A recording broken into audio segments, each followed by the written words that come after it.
ครับกิจกรรมวันโกน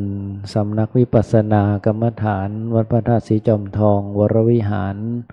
สำนักปฏิบัติธรรมประจำจังหวัดเชียงใหม่แห่งที่หนึ่งวันนี้ตรงกับวันอังคารที่4เดือนกุมภาพันธ์พุทธศักราช2568ขึ้น7ค่ำเดือน3บัดนี้ได้เวลาสมควรจะได้ขอน้อมกราบราธนาท่านอาจารย์พระครูพุทธิธรรมวิเทศได้เมตตากดสวิตช์ไฟฟ้าเครื่องนมัสการสักการะบูชาพระรัตนตรัยเบื้องหน้าโต๊ะหมู่บูชาขอน้อมกราบราธนาครับอาราธนาพระสงฆ์สามเณรเจริญพรอุบาสกอุบาสิกาได้ประคองอัญชลี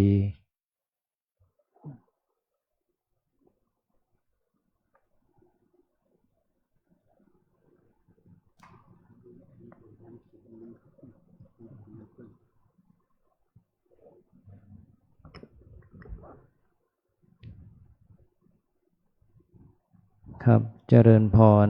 เรียนเชิญท่านแม่ชีพรปวีได้เป็นตัวแทนอุบาสกอุบาสิกาน้อมกดสวิตช์ไฟ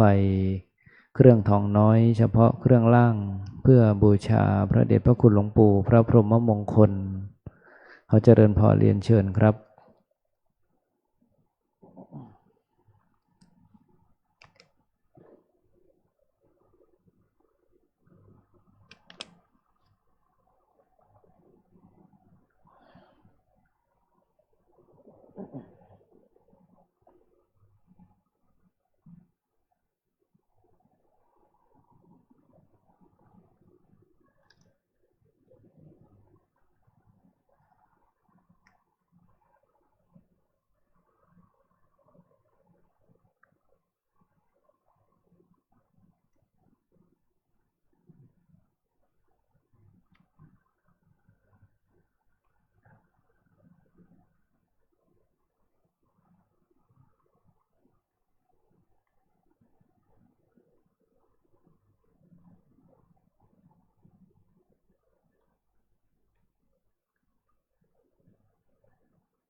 ครับเราคำบูชาพระรัตนตรัยโดยความพร้อมเพรียงกันนะครับหิมินาสการเรนะตังพุทธังอภิปูชยามะอิมินาสการเรนะตังธัมมังอภิปูชยามะอิมินาสการเรนะตังสังฆังอภิปูชยามะอะระหังสัมมาสัมพุทโธภควาพุทธังภควันตังอภิวาเทมิสวากขาโตภควตาธัมโมธัมมังนัมสสามิสุปฏิปันโนภควโตสาวกสังโฆสังฆังนามามิ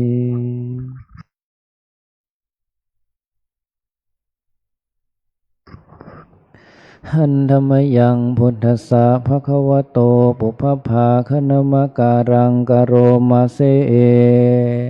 นะโมตัสสะภะคะวะโตอะระหะโตสัมมาสัมพุทธัสสะนะโมตัสสะภะคะวะโตอะระหะโตสัมมาสัมพุทธัสสะ นะโมตัสสะภะคะวะโตอะระหะโตสัมมาสัมพุทธัสสะหันธัมมยังพุทธานุสตินะยังกโรมาเสเออิติปิโสภะคะวะอะระหังสัมมาสัมพุทโธเวชชาจารณะสัมปันโนสุขโตโลกวิทูอนุตตโรปุริสธรรมสารถิสัทธาเทวมนุษย์สา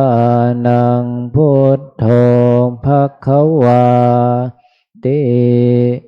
กายเยนวาจายวเจตสาวาพุทเทกุกัมมังปะกตังมยายังพุทโธปฏิคันหาตัวจยันตังกาลันตะเรสังวริตุงวะพุทเท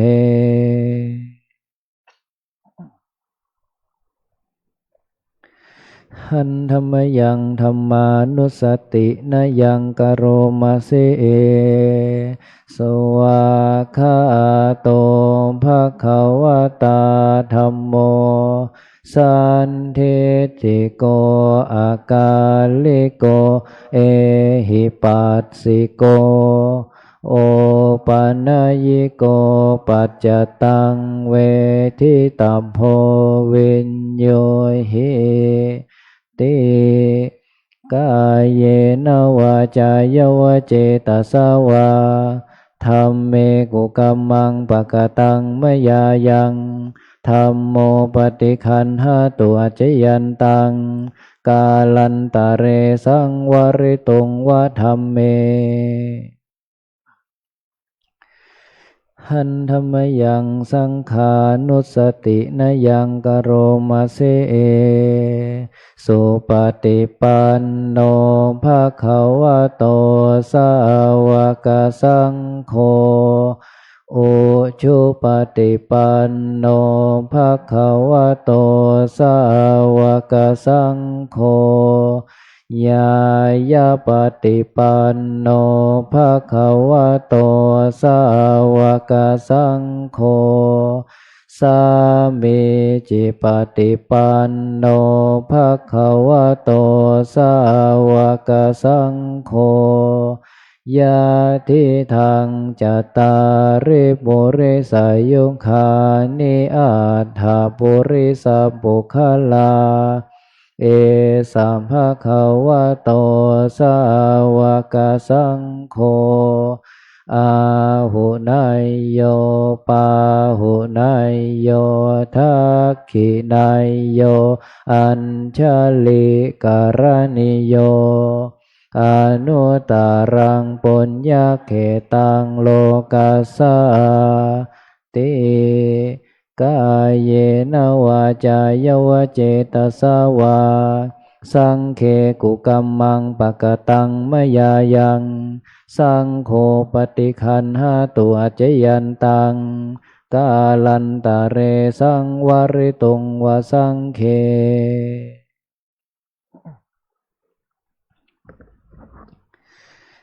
หันธรรมยังสิริมังคลมหาเทราภิทุติคาทายโยพนามเสเอสิริธาตามหาเทโรหิริโกสิริมังคะโลมังคะโลปายะเมทาวิมังคะโลปายะเทสโกคารุธานิยาปาโมโคสิสานุสิตสนายโกโลกานุกรรมปิเมตายาสติปัฏฐานาธารโก ติมาอาปะมาโตจาตังนามัสสามิสัพพะทาติสิริมังคละสมณวิสุทธวงศ์โสภาสง่าองค์ทรงสิริมิวางวายสำรวมยืนเดินนั่งผู้พร้อมพรั่งด้วยละอายปัญญาขจรขจายชี้อุบายอันมงคลควรแก่ฐานะครูนำสิทธิรู้ทุกหมู่ชนชาวโลกต่างได้ยนต์สงเคราะห์ชนด้วยเมตตาผู้ทรงสติปัฏฐานตลอดกาลทุกเวลาทรงนามสติมาไม่ประมาทองค์อาจงามข้าขอนมัสการประดิษฐานในทุกยามเถระผู้ทรงนามว่าสิริมังคโล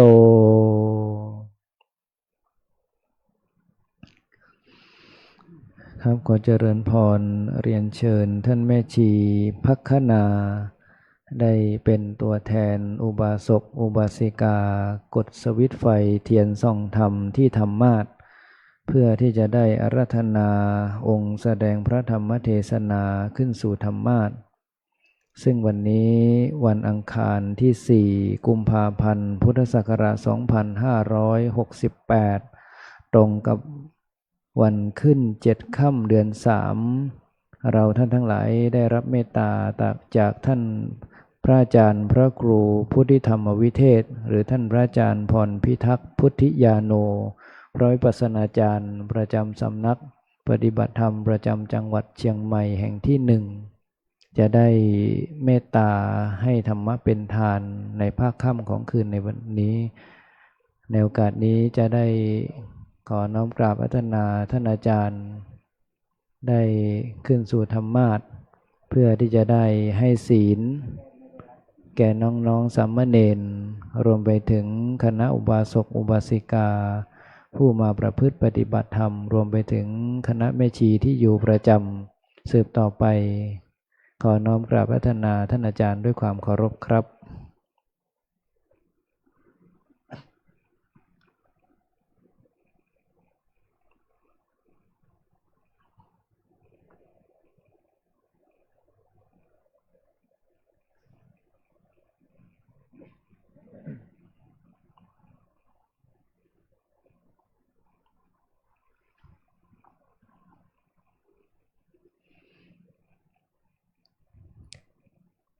ครับนิมนต์คณะน้องๆสามเณร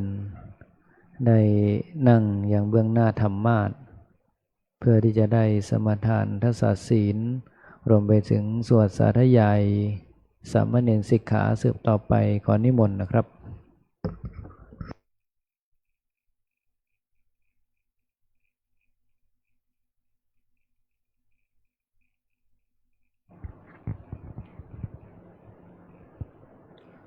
กราบพระอาจารย์พร้อมกันนะครับกราบ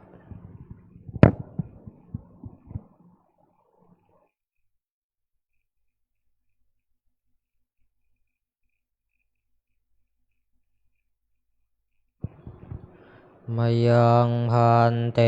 สารนาสิลังยาจามะทุติยมปิมยังพันเตสารนาสิลังจามะตติยมปิมยังพันเตสารนาสิลังยาจามะ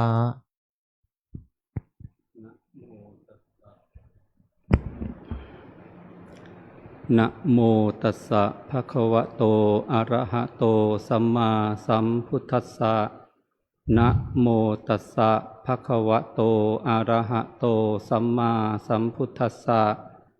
นะโมตัสสะภะคะวะโตอะระหะโตสัมมาสัมพุทธัสสะนะโมตัสสะภะคะวะโตอะระหะโตสัมมาสัมพุทธัสสะ นะโมตัสสะภะคะวะโตอะระหะโตสัมมาสัมพุทธัสสะนะโมตัสสะภะคะวะโตอะระหะโตสัมมาสัมพุทธัสสะ ยะมะหังวะทามิตังวะเทถะ อามะพันเต พุทธังสรณังคัจฉามิ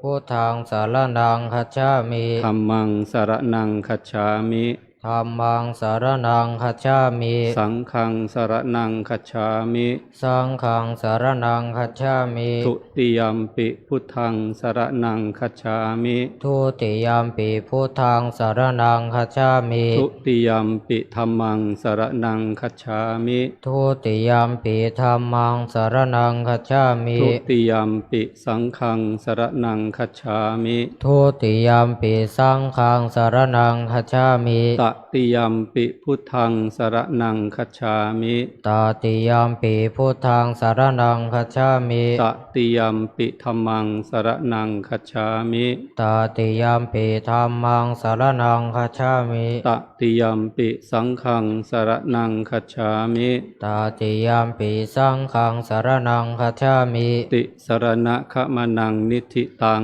อามะพันเต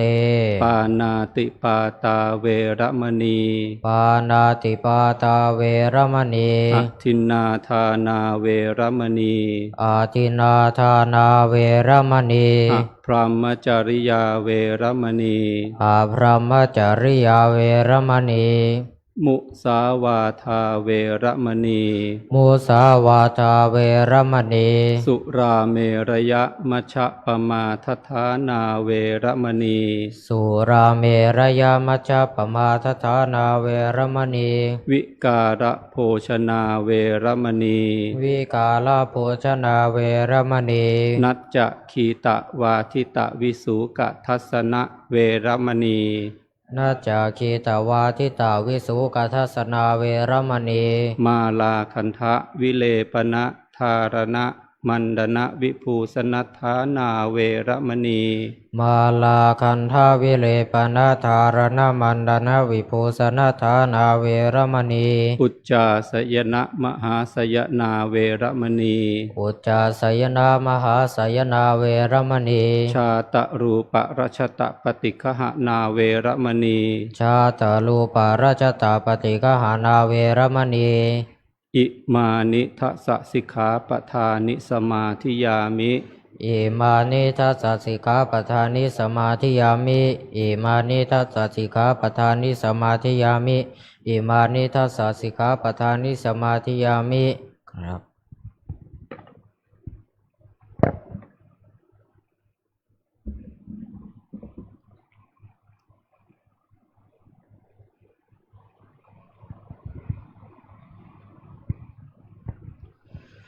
สัมพุทโธโลเกอุปันโนมหาการุณิโกมุนีธัมมาจักขังปวัตเตตวาโลเกอปาติวัตติยังอนุปุเพนะสาวัตถิงปัตตวาเชตวเนวสังสามเณรานังนิสายาจิตตังกถานุสิกิตุงอนุญญาสิทัสสะสิกขาสามเณเรหิสิกิตุงสามเณรานังทัสสังฆังสิกขาปะทังภนามาเสสามเณรานังทัสสะสิกขาปะทานิเตสุจะสามเณเรหิสิกิตุงปานาติปาตาเวรมณีอาทินนาทานาเวรมณีอาพรหมจริยาเวรมณีมุสาวาทาเวรมณีสุราเมรยามัจจปมาทฐานาเวรมณีวิกาลโภชนาเวรมณีนาจาคีตวาทิตาวิสุกัทัสนาเวรมณีมาลาคันธาวิเลปนาธารณมันนาวิปุสนัตานาเวรมณีอุจจาสยนามหาสยนาเวรมณีชาตารูปาราชตาปฏิกหนาเวรมณีติ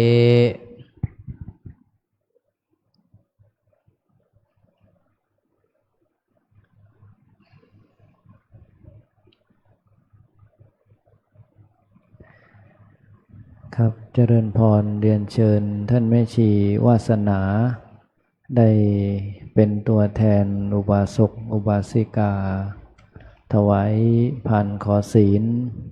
แด่ท่านพระอาจารย์ที่ธรรมาสน์ขอเจริญพรเรียนเชิญครับ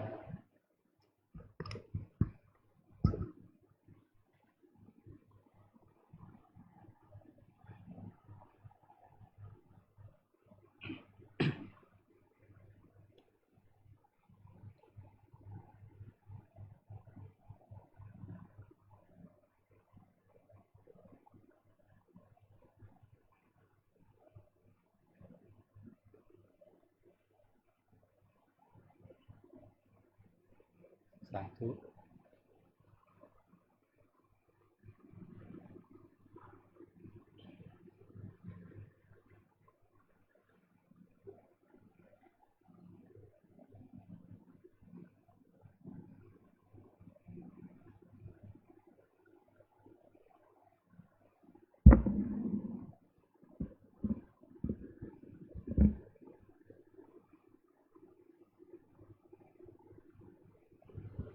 ลืมแล้ว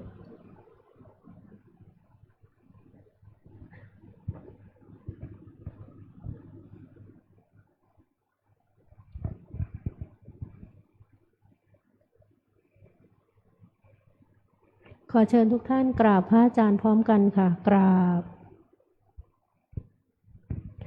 กราบกราบอาราธนาศีลพร้อมกันนะคะมายังพันเตติสารเนนะสหะอัฏฐศีลานิยาจามะทุติยัมปิมายังพันเตติสารเนนะสหะอัฏฐศีลานิยาจามะตติยัมปิมายังพันเตติสารเนนะสหะ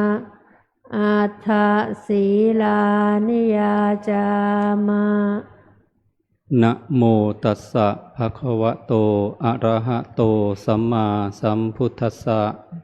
นะโมตัสสะภะคะวะโตอะระหะโตสัมมาสัมพุทธัสสะนะโมตัสสะภะคะวะโตอะระหะโตสัมมาสัมพุทธัสสะนะโมตัสสะภะคะวะโตอะระหะโตสัมมาสัมพุทธัสสะนะโมตัสสะภะคะวะโตอะระหะโตสัมมาสัมพุทธัสสะนะโมตัสสะภะคะวะโตอะระหะโตสัมมาสัมพุทธัสสะพุทธังสรณังคัจฉามิ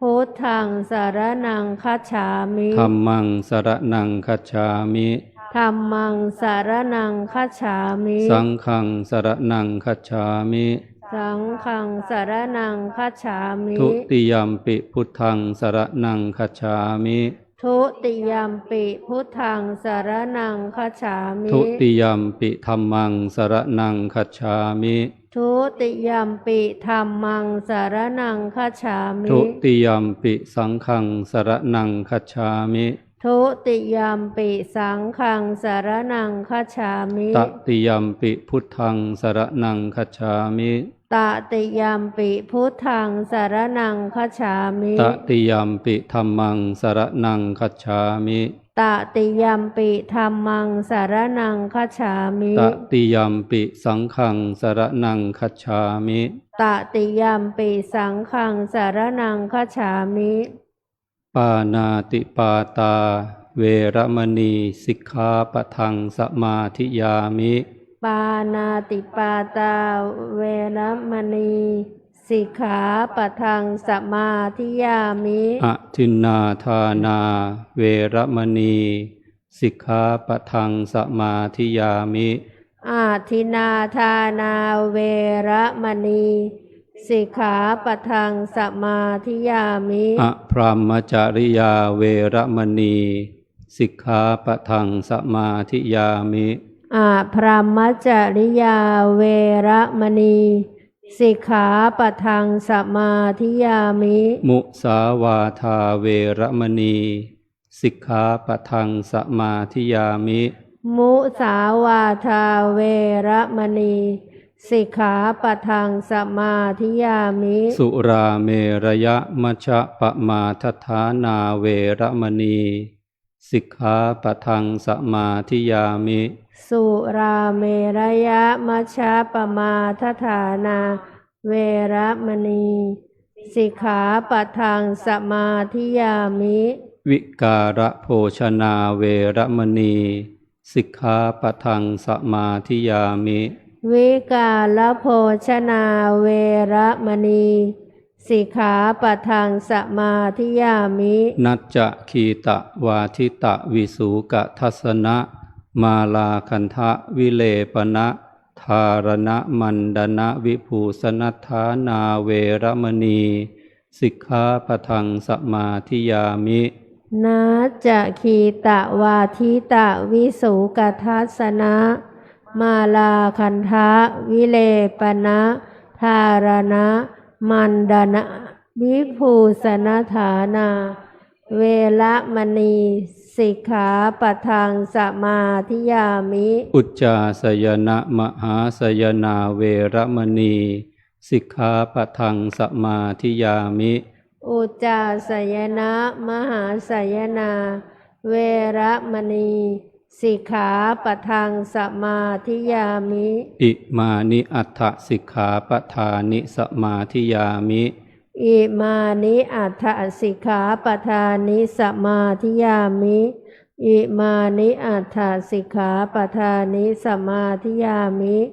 อิมานิอัฏฐสิกขาปทานิสมาธิยามิ อิมานิอัฏฐสิกขาปทานิสีเลนะสุขติงยันติสีเลนะโภคะสัมปทาสีเลนะนิพุติงยันติตัสมาสีลังวิโสทะเย สาธุสาธุสาธุกราบค่ะกราบกราบ ครับขอเจริญพรเรียนเชิญท่านแม่ชีจิตราพรได้เป็นตัวแทนอุบาสกอุบาสิกาน้อมกดสวิตช์ไฟเครื่องทองน้อยเครื่องบน เพื่อพระเดชพระคุณหลวงปู่พระพรหมมงคลบูชาธรรมและหลังจากนั้นคณะอุบาสกอุบาสิกาจะได้ร่วมกันกล่าวคำอาราธนาธรรมสืบต่อไปนะครับ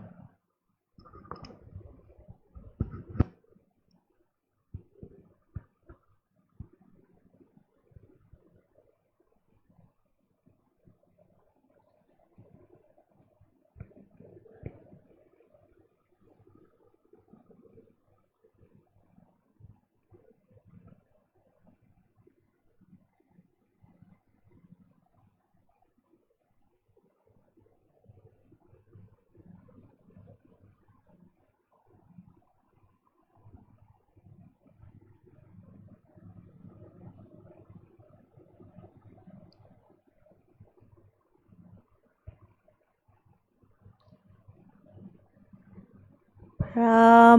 มาจาโรกา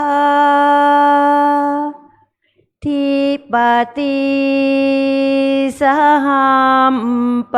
ติงกาตรันชรีอนาทิวรังอาญาจะถังสันติทัสสาตราอัปปราชักขชาติกาเทเสหิธรรมังอนุกรรมปิมังปัจฉังท้าวสหัมบดีพรหมเป็นบรม พรหมมาทรงฤทธิ์ที่ศักดาความบริสัทธิ์ทุกหมู่พรหมน้อมหาดนามัสการปฏิสถานนาที่สมควรแล้วจึงบังคมทุรีบาทพระศาสดาขอพรอันประเสริฐวรเลิศมโหฬารปวงสัตว์ในโลกากิเลสน้อยก็ยังมีขอองค์พระจอมปราดสู่ธรรมาสอันโลจีโปรดปรวงประชานีท่านจงโปรดแสดงธรรมนิมนต์ท่านเจ้าข้าผู้ปีชาอันเลิศล้ำโปรดแสดงภาษา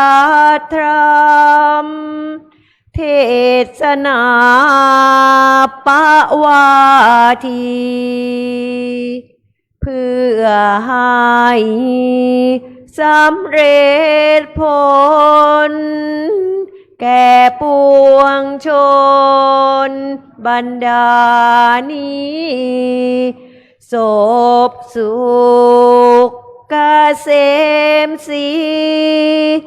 สมดังเจตนาเถิดอาราธนังกโรมา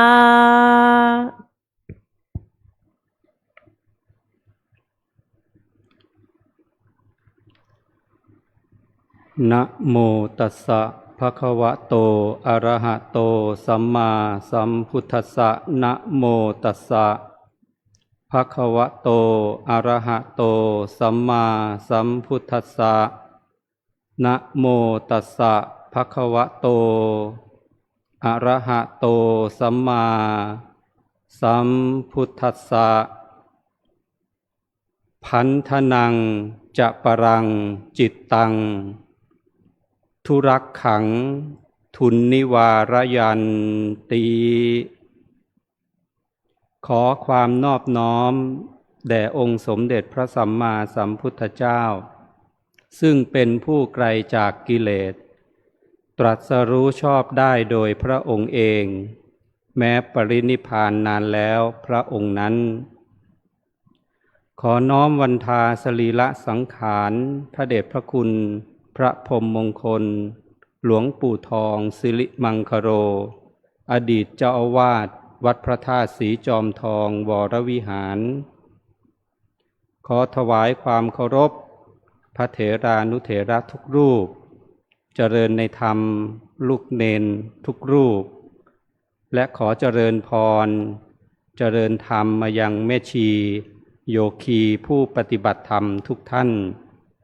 ขอให้ทุกท่านได้เอามือลงนั่งสำรวมกายวาจาใจอยู่ในอาการสงบบัดนี้จะได้แสดงธรรมีกถาพรรณนาศาสนธรรมคำสอนขององค์สมเด็จพระสัมมาสัมพุทธเจ้า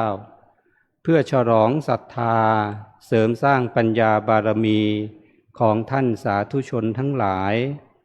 พุทธสุภาษิตที่ได้ยกขึ้นไว้ณเบื้องต้นว่าพันธนังจะปลังจิตตังทุรักขังทุนนิวารยันติจิตมีธรรมชาติดิ้นรนกวัดแกว่ง รักษายากห้ามยากในอัสสุตวตาสูตรพระไตรปิฎกเล่มที่16หัวข้อที่231ได้กล่าวไว้ว่าภิกษุทั้งหลายการที่ปุถุชนผู้มิได้เรียนรู้จะเข้าใจไปยึดถือว่าร่างกายอันประกอบไปด้วยมหาภูตรูปสี่ว่าเป็นตัว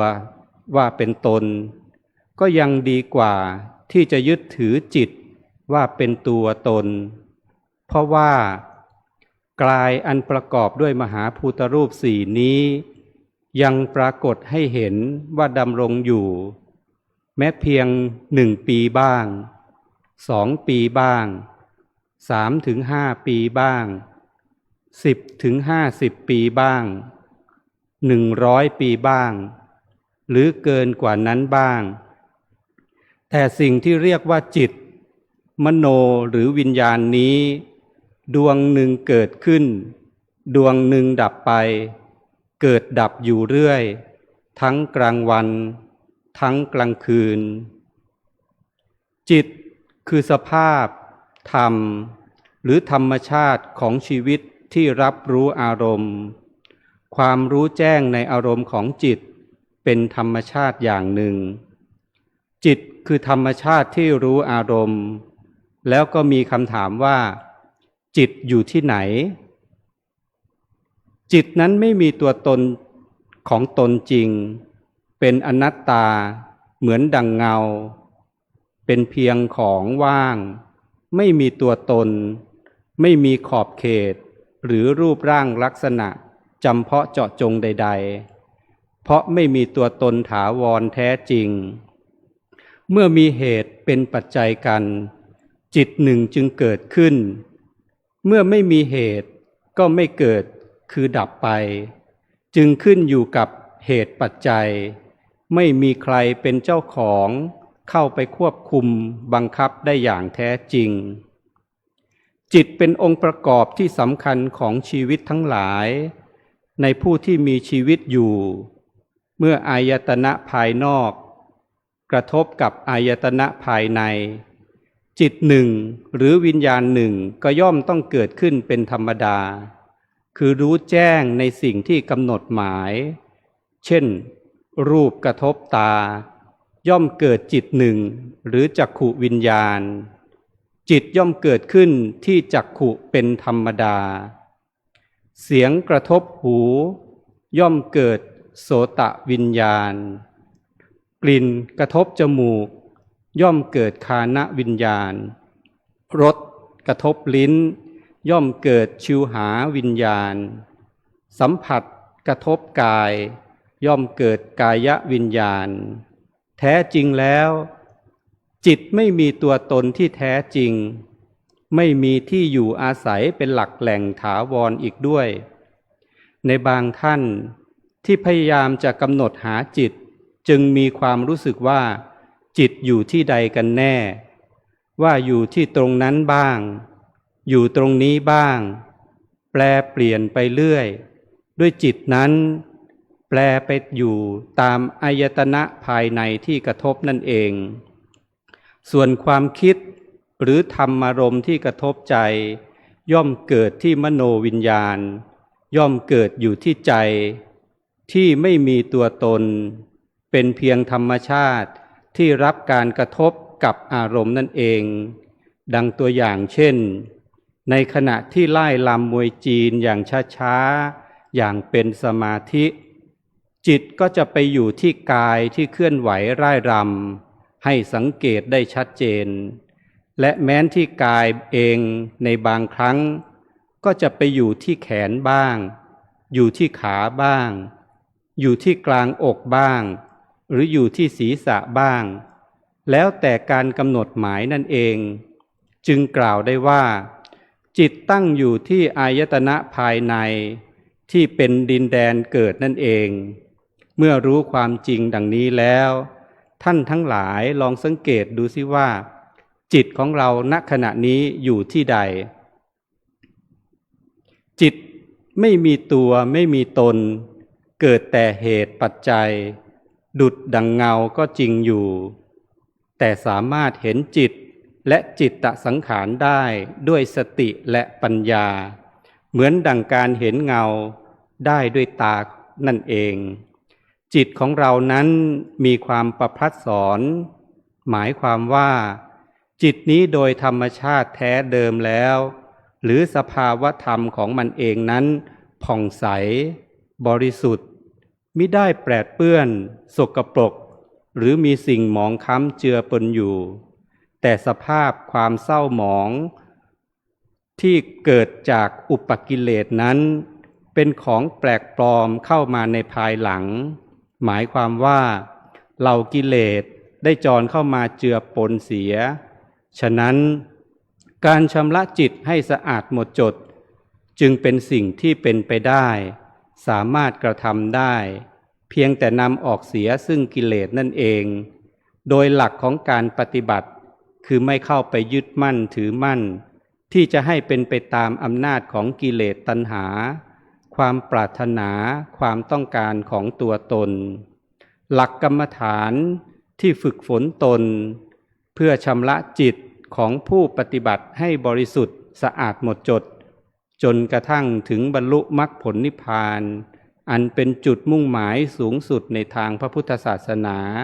คือหลักแห่งสติปัฏฐานสี่สติปัฏฐานแปลว่าธรรมเป็นที่ตั้งแห่งสติหรือการปฏิบัติมีสติเป็นประธาน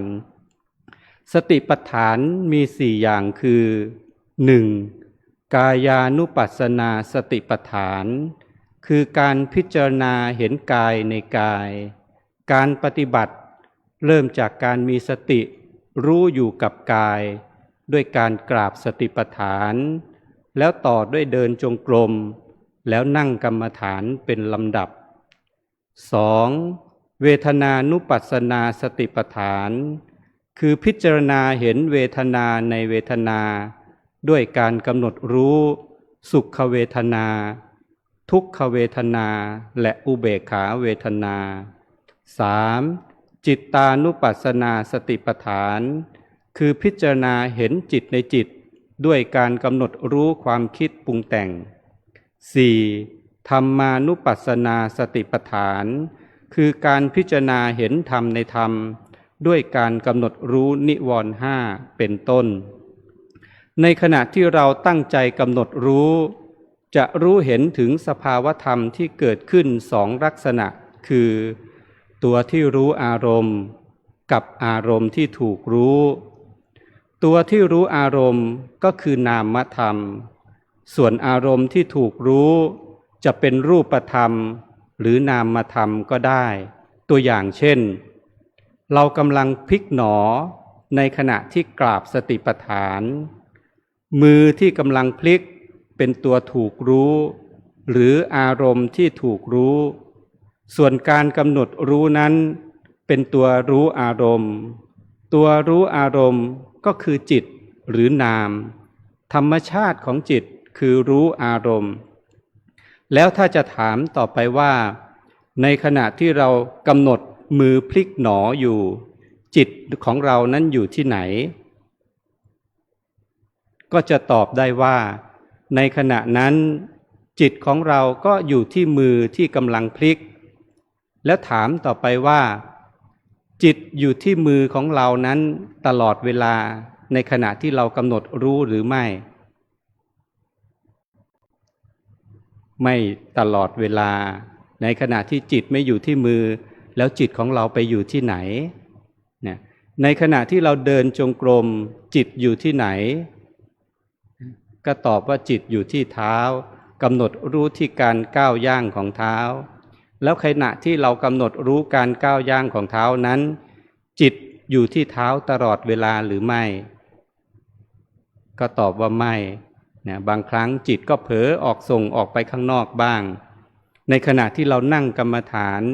กำหนดรู้ในอาการพองอาการยุบของท้องจิตของเราอยู่ที่ไหนก็ต้องตอบว่าจิตอยู่ที่ท้องแล้วในขณะที่เรากำหนดพองหนอยุบหนอจิตอยู่ที่ท้องตลอดเวลา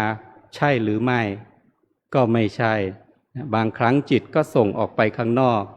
ตามรู้เห็นกับอารมณ์ที่มากระทบนะกับอายตนะภายนอกทั้งภายในนะไม่ว่าจะเป็นตาหูจมูกลิ้นกายหรือแม้แต่ใจของเราก็เช่นกันเพราะฉะนั้นณขณะนี้เรารู้หรือยังว่าจิตของเราอยู่ที่ไหนจิตอยู่ที่รู้อยู่ที่ไหนจิตก็อยู่ที่นั่นเนี่ยในขณะที่เราเดินจงกรมนะเท้าก้าวย่างนะเป็นอาการที่ถูกรู้จิตที่ไปกำหนดรู้เท้าที่ก้าวย่างก็เป็นตัวผู้รู้เพราะฉะนั้นเนี่ยในขณะที่เรากำหนด1ขณะ1ครั้งเนี่ยลักษณะของสภาวะธรรมก็เกิดขึ้น2อย่างเนี่ยก็คือสภาวะที่รู้และถูกรู้ตัวรู้ตัวที่เป็นผู้รู้เนี่ยก็คือจิตหรือนามเนี่ยส่วนตัวที่ถูกรู้ก็คือรูปหรืออาจจะเป็นนามก็ได้ขึ้นอยู่กับสภาวะที่เกิดขึ้นในขณะนั้นเมื่อผู้ปฏิบัติวิปัสสนาสามารถเอารูปธรรมและนามธรรมทั้งหลายขึ้นมาพิจารณาเป็นหมวดไม่ว่าจะเป็นการกำหนดรู้ที่กายกำหนดรู้ที่อิริยาบถกำหนดรู้ที่สัมปชัญญะต่างๆตามแนวของพระไตรลักษณ์ทีละอย่างทีละอย่างจนเริ่มมองเห็นความเกิดขึ้นและเห็นความเสื่อมไปแห่งสังขารทั้งหลายอย่างที่ไม่เคยมีมาก่อนอย่างที่ไม่เคยประสบมาก่อนเป็นภาวะที่น่าชื่นชมอย่างยิ่งจึงชวนให้ผู้ปฏิบัติเข้าใจผิดคิดว่าตนนั้นบรรลุมรรคผลแล้วหรือหลงยึดคิดว่าเป็นทางที่ถูกต้องถ้าหลงไปตามนั้นก็จะเป็นการพลาดจากทางอันเป็นการปฏิบัติที่ผิดคือพลาดจากทางของวิปัสสนาแล้วก็จะทอดทิ้งกรรมฐานเดิมเสียนั่งชื่นชมอุปกิเลสของวิปัสสนาอยู่นั่นในช่วงนี้ก็จะเกิดในสิ่งที่เราเรียกว่าวิปัสสนูปกิเลสขึ้นมาแต่ถ้ามีสติสัมปชัญญะก็สามารถแก้ไขได้ก็จะกำหนดได้ว่าวิปัสสนูกิเลสนั้นๆไม่ใช่ทางมีสติรู้เท่าทันเมื่อมันเกิดขึ้นก็กำหนดพิจารณาด้วยปัญญาว่ามันเป็นของไม่เที่ยงเกิดจากปัจจัยปรุงแต่งจะต้องเสื่อมสิ้นไปเป็นธรรมดาแล้วก็กำหนดเจริญวิปัสสนาญาณที่ดำเนินได้ถูกทางต่อไปส่วนวิปัสสนูกิเลสที่เกิดขึ้นนั้นมีอะไรบ้างจะสังเกตดูว่าในขณะที่เราทำกรรมฐานวิปัสสนูปกิเลสจะเกิดขึ้นประการแรกโอภาสก็คือแสงสว่างมากมายเต็มไปหมดบางคนเห็นห้องที่ตนนั่งอยู่นั้นสว่างไสวไปทั่วห้องหรือสถานที่ที่ตนบำเพ็ญวิปัสสนาอยู่นั้นสว่างไสวไปทั่วบริเวณบางทีเห็นสว่างไสวไปจนสุดลูกหูลูกตาหรือแม้แต่เราเวลาในขณะที่เราไปส่งอารมณ์พระกรรมฐานพระอาจารย์ก็จะถามว่าในขณะที่นั่งสมาธิมีนิมิตเห็นแสงสว่างไหมอันนี้ก็เป็นการทวนอารมณ์กรรมฐานของเราดังนั้นถ้าโยคีมีการพิจารณาที่ไม่ดีมีมนสิการที่ไม่ดีก็จะเข้าใจผิดได้คิดไปว่าตนนั้นได้สำเร็จแล้วได้มรรคผลนิพพานแล้วก็เกิดความยินดีชอบใจเป็นหนักหนาแล้วก็เลยนึกถึงบุญบารมีของตนเองว่าตนเนี่ยเป็นผู้มีบุญมีบารมีสูงจึงได้ประสบเห็นสิ่งที่คนธรรมดาสามัญ นั้นไม่อาจจะเห็นได้อันนี้คือประการที่หนึ่งที่จะปรากฏขึ้นประการที่สองก็คือญาณเป็นปัญญาที่เกิดขึ้นเพราะการเจริญวิปัสสนาเกิดปัญญาในการบำเพ็ญวิปัสสนาการกำหนดรู้รูปนามได้คล่องแคล่วว่องไวอย่างประหลาดผิดกว่าเมื่อแต่ก่อนที่เคยกำหนดด้วยความยากลำบากแม้จะอุตสาหะระมัดระวัง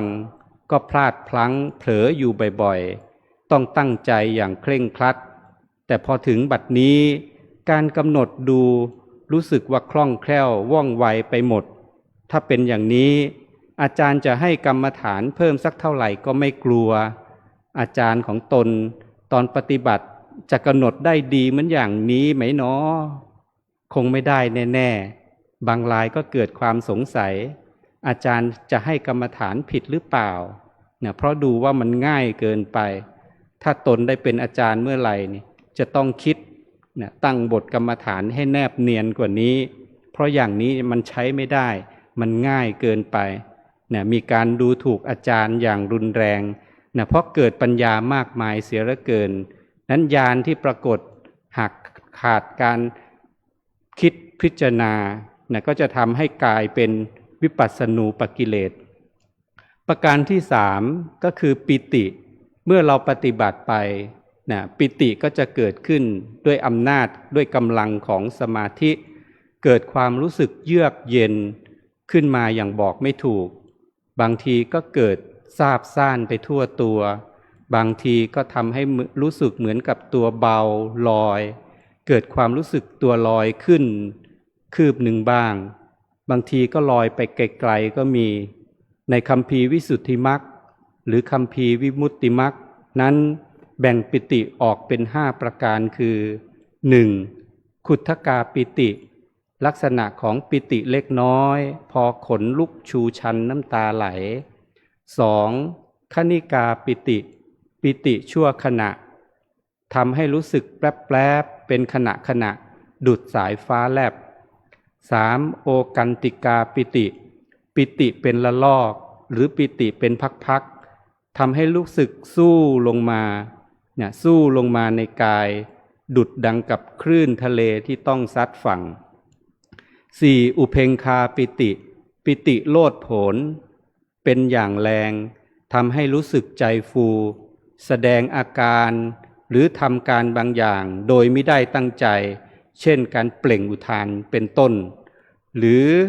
ให้รู้สึกว่าตัวเบาเหมือนลอยขึ้นไปในอากาศ 5. พรณาปิติ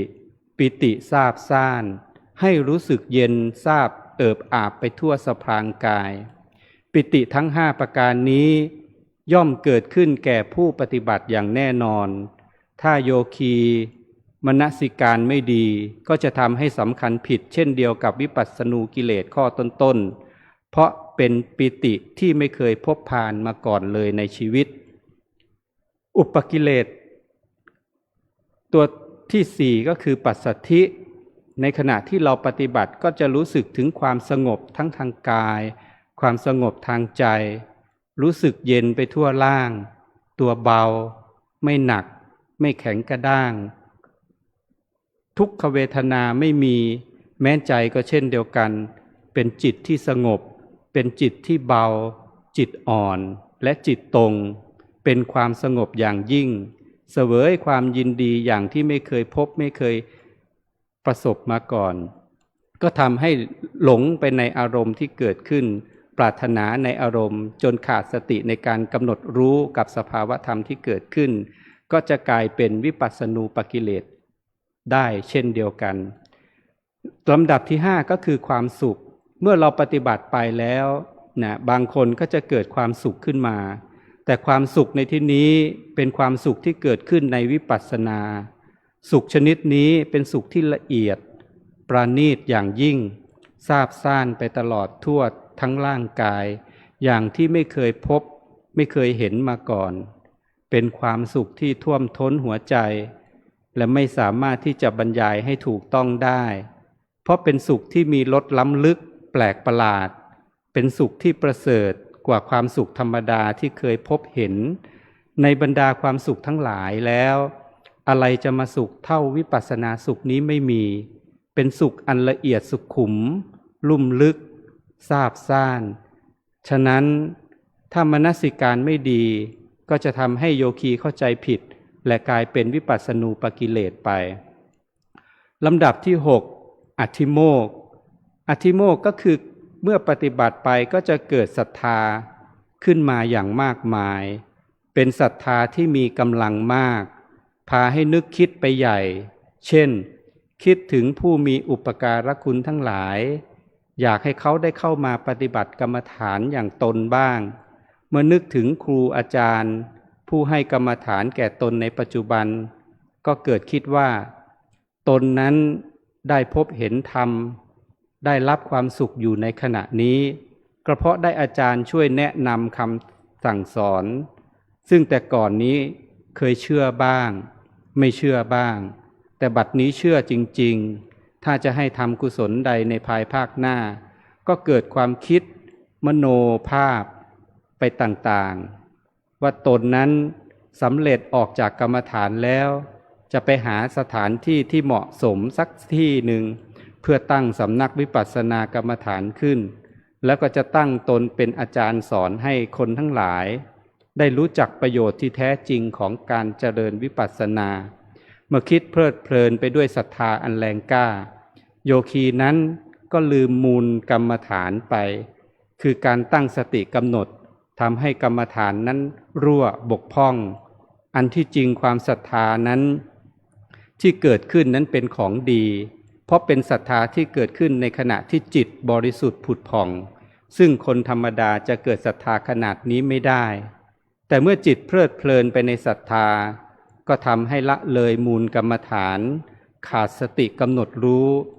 และเมื่อมนสิการไม่ดีมีตัณหามีมานะทิฏฐิเข้ามาประกอบด้วยก็ทำให้กรรมฐานนั้นซัดสายยิ่งขึ้นมีความไม่ก้าวหน้าไปเท่าที่ควรและก็จะกลายเป็นวิปัสสนูปกิเลสในลำดับต่อไปส่วนลำดับต่อไปของวิปัสสนูกิเลสก็คือปักคาหะเมื่อเราปฏิบัติไปแล้วเกิดความรู้สึกขยันขึ้นมาอย่างผิดปกติพยายามในการปฏิบัติวิปัสสนาอย่างที่ไม่รู้จักเหน็ดไม่รู้จักเหนื่อย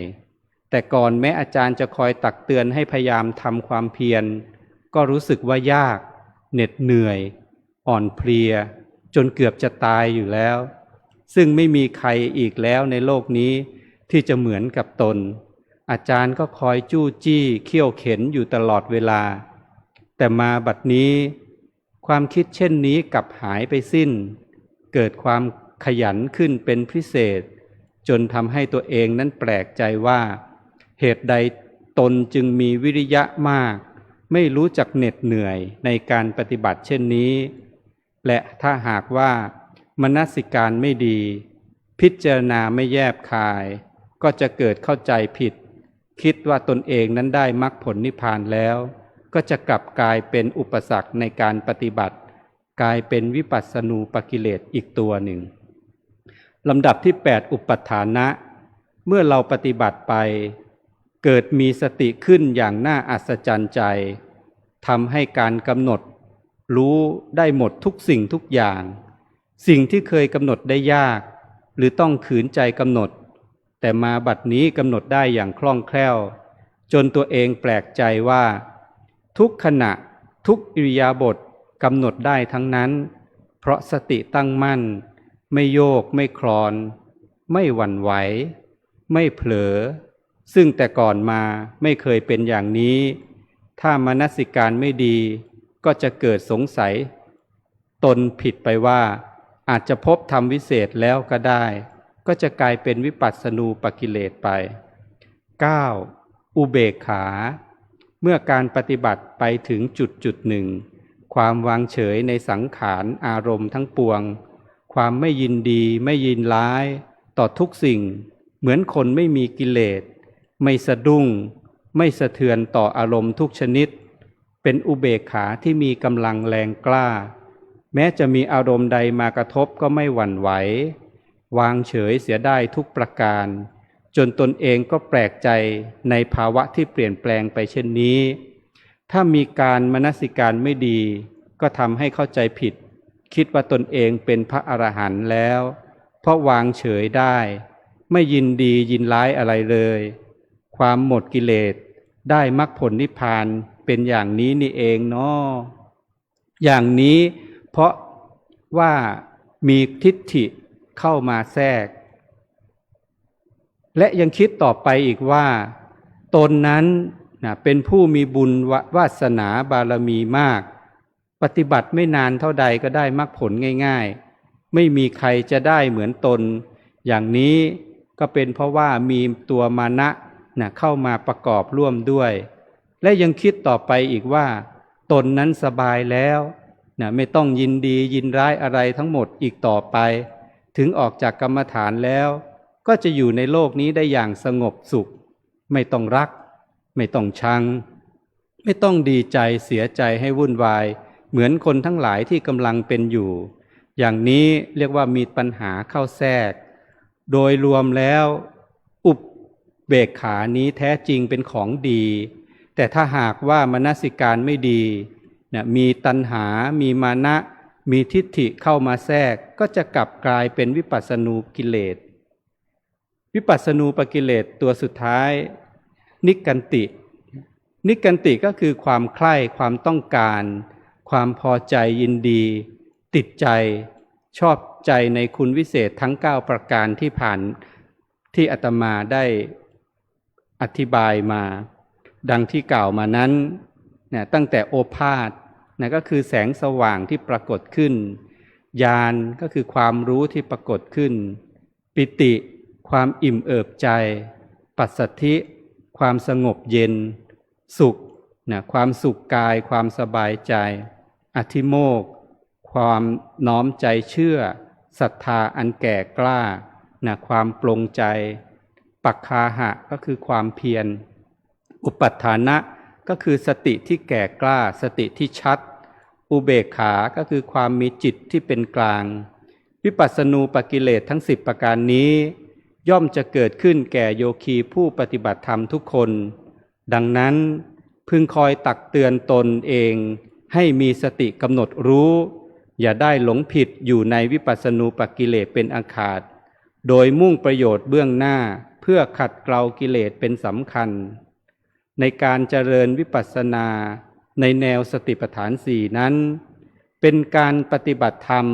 โดยมีกระบวนการฝึกและพัฒนาตนเองให้รู้แจ้งเห็นจริงรู้เท่าทันธรรมชาติของจิตที่เปลี่ยนแปลงอยู่ตลอดเวลาเพราะความไม่เที่ยงเป็นทุกข์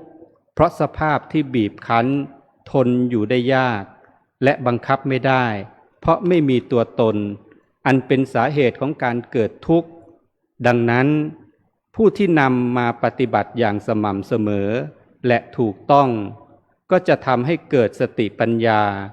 เกิดความรู้ความเข้าใจตามความเป็นจริงรู้แจ้งในกฎของพระไตรลักษณ์คืออนิจจังทุกขัง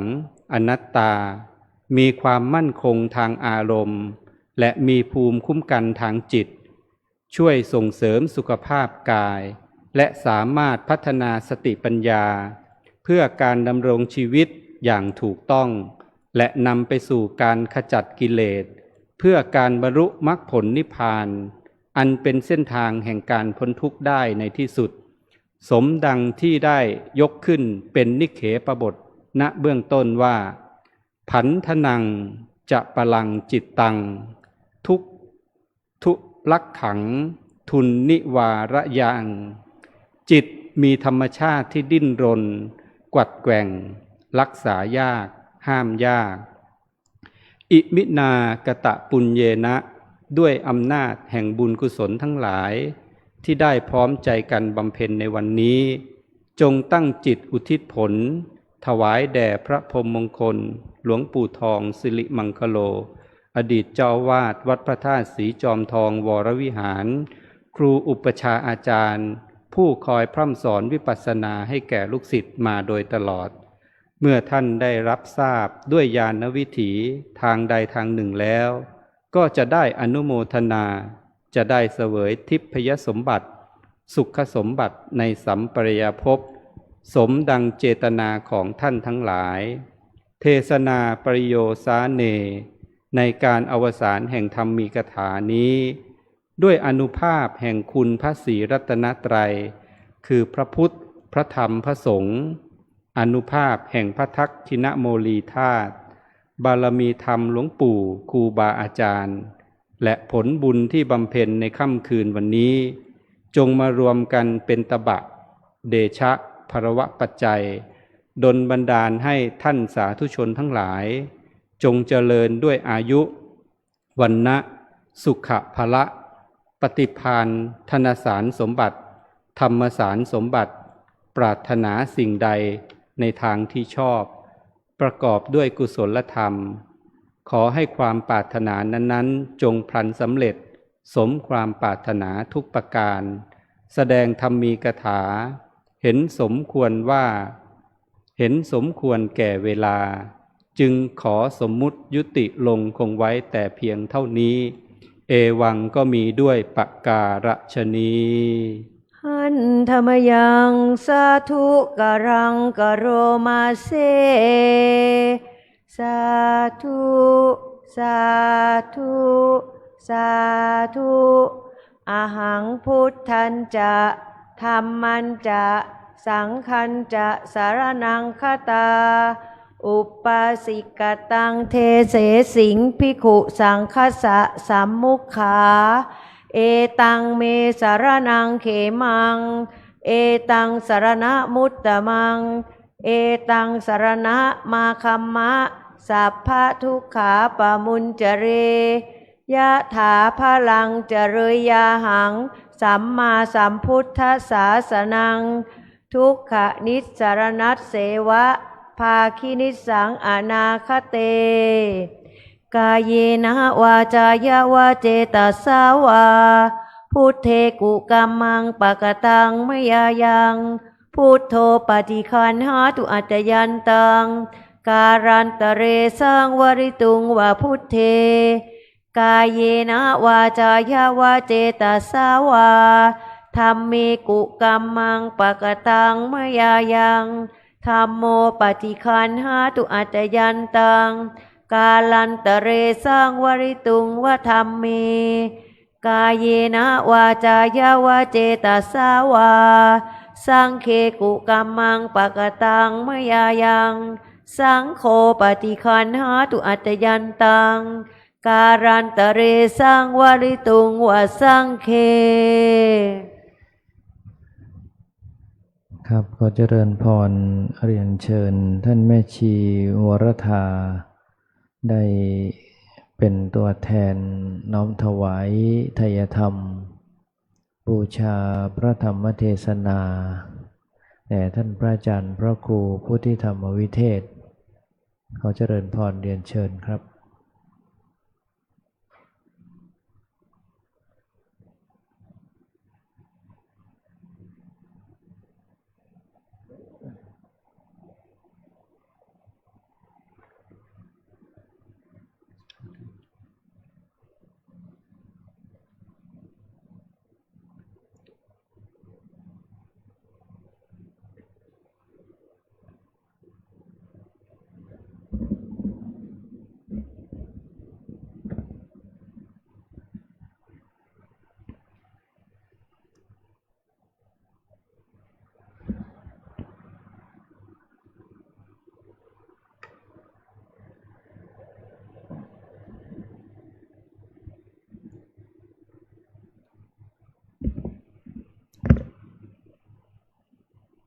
ยะถาวาริวหาปุราปาริปุเรนติสาคารังเอวะเมวะอิโตทินังเปตานังอุปกปปติ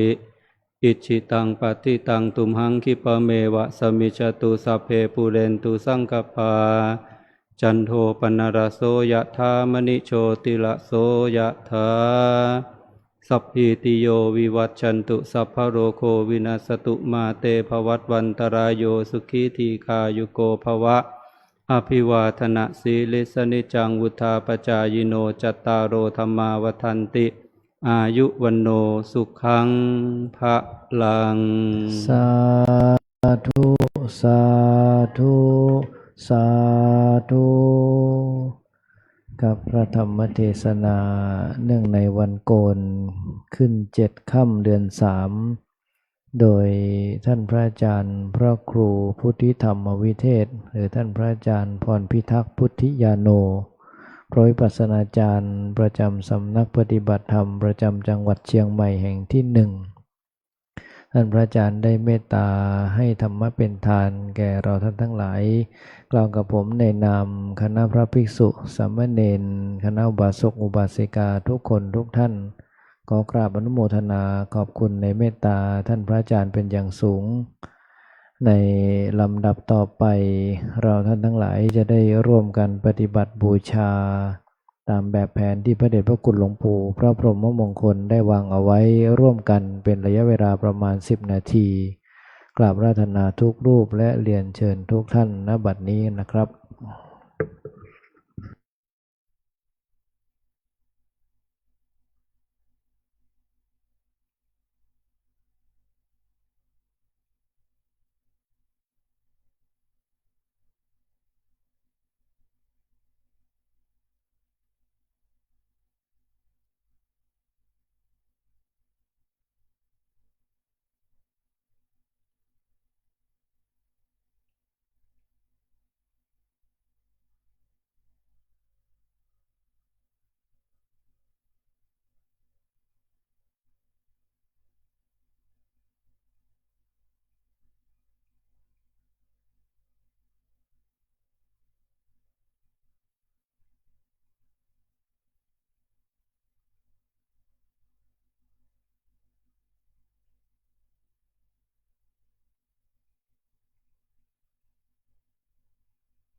ครับสมควรแก่เวลากล่าวคำกรวดน้ำแบบพื้นเมืองวันทาหลวงวันทาน้อยร่วมการสืบต่อไปนะครับหิตังทานากัมมังเนปานาปัจจยโยโหตุโนนิจังเอตังศีลากัมมังเนปานาจยโยโหตุโนนิจังเอทังภาวนากัมมังเนปานาจยโยโหตุโนนิจังยังกินจิกุสาลังตัมพังกัมมังสัพเพหิกาเตหิกาตังปุญญังโนนุโมทันโตสุนันโตพนโตเยเทวาอาสัมมิงฐานเนอาทิคาตาทิคายกาสันทาหนโตสัมภาสัตตานังสุขีอัตตานังปาหาลันโตมาตาเปตาสุขิตาหนโตทุกขาสัมเพยติกาสุขิตาหนโตทุกขาปามุจจันโตสัมเพอายติกาสุตาหนโตทุกขาปามุจจันโตสัพเพปิสาสัพเพยัคขาสัพเพเปตาสุขีหนโตทุกขาปามุจจันโตสัพเพนัคขตาสุขิตาหนโตทุกขามุจจันโตสัพเพเทวาสุขิตาหนโตทุกขาเพอาจาริโยปัจจายาสุขิตาหนโตทุกขามุจจันโตสัมภาสัมปัตตินังสัมมิจันโตโววันทามิพุทธังสัพพังเมโตสังฆามาธาเมเตวันทามิธัมมังสัพพังเมโตสังฆามาธาเมพันเตวันทาสังฆังสัพพังเมโตสังฆามาธาเมพันเตวันทาเมโคโลปัจจาจาริเยสัพพังเมโตสังฆามาธาเมพันเตวันทาเมกัมมัฏฐานังสัพพังคัมมาธาเมพันเตวันทามิอาราเมปัฏฐาสีมายังสัพพังเมโตสังฆามาเมพันเตวันทามิเจติยังสัพพังปฏิทิตาสาลีลาธาตุมหาโพธิงพุทธารูปังสักกาลังสัทธานาคาโลเกเทวาเกบรมโลเกจัมบุติเปลังกาทิเปสาลีลาธาตุโยเกสาธาอะระหันตถาตุโยเจติยังขันธกุติงจตุราสิติสาเสธัมมะขันเทสัมเพสังปาทะเจติยังอะหังวันทามิสัมภะโสกราบ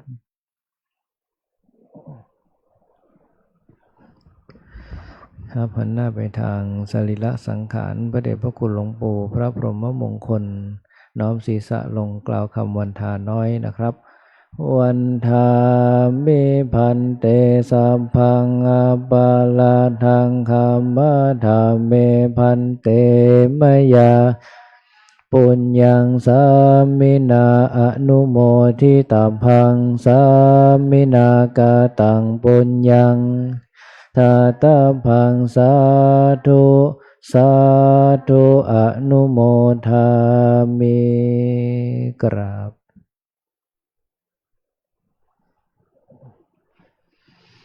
ครับในน้อมวันทาน้อยพระมหาเถระท่านพระอาจารย์พระครูพุทธิธรรมวิเทศเป็นต้นนะครับ วันทามิพันเตสัมพังอปาลาทังคามาธาเมพันเตมยากาตังปุญญังสามินาอนุโมทิตัมพังสามินาตังปุญญังไมหังทาตัมพังสาธุสาธุอนุโมทามิ อภิวาทนาสีลิสนิจังวุธาปจายโนจัตตารโอธรรมาวัฏันติอายุวันโนสุขังพะลัง สาธุสาธุสาธุครับกล่าวคำบูชาพระรัตนตรัยอีกคำรบหนึ่งนะครับอะระหังสัมมาสัมพุทโธภควาพุทธังภควันตังอภิวาเทมิสวากขาโตภควตาธัมโมธัมมังนัมสสามิสุปฏิปันโนภควโตสาวกสังโฆสังฆังนัมมามิ